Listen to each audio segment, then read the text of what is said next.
திடவிசை அல்லது ஊக்கவிசை. திடவிசை புகைப்படம் மூலம் விளக்கம் கொடுத்துருக்கோம். திடவிசை ஒரு பொருளின் மீது குறுகிய நேரத்திற்கு செயல்படும் பெரிய விசையை திடவிசை என்கிறோம். திடவிசை என்பது விசை மற்றும் அது செயல்படும் நேரத்தின் பெருக்கல். Formula J=mv-mu.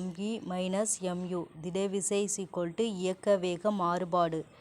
நடைமுறை வாழ்க்கையில் கிரிக்கெட் வீரர் பால் பிடிக்கும்போது கையை பின்னுக்கு இழுப்பது நடைமுறை வாழ்க்கை உதாரணம். பயன்பாடு கார் பாதுகாப்பு. ஏர்பேக்கில் காரில் ஏர்பேக் இருக்கும்ல, அதிலெல்லாம் பயன்படுகிறது. இம்பல்ஸ். இம்பேக்ட் மோதல். இரண்டு அல்லது அதற்கு மேற்பட்ட பொருட்கள் குறுகிய நேரத்தில் ஒன்றுடன் ஒன்று மோதும் நிகழ்வு மோதல் எனப்படும்.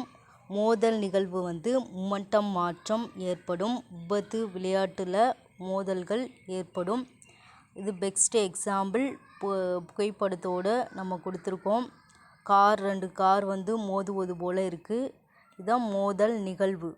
இரண்டு அல்லது அதற்கு மேற்பட்ட பொருட்கள் குறுகிய நேரத்தில் ஒன்றுக்கொன்று மோதும் நிகழ்வு மோதல் ஆகும்.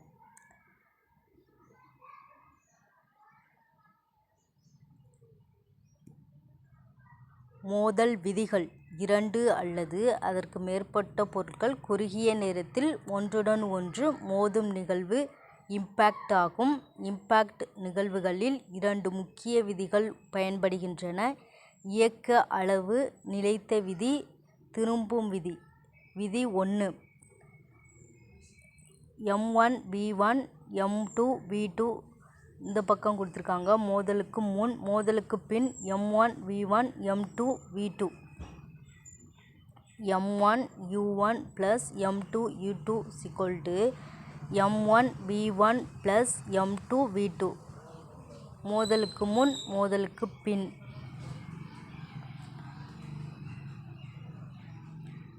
எலாஸ்டிக் வேகம் k1 = k2. விதி 1. வெளிப்புற விசைகள் இல்லாத நிலையில் முன் உள்ள மொத்த மொமெண்டம் மோதலுக்கு பிறகும் மாறாது. விதி 2. திரும்பும் விதி. மோதலுக்கு பிறகு பிரியும் வேகம் மோதலுக்கு முன் அணையும் வேகம் = coefficient of restitution. Okay, thank you.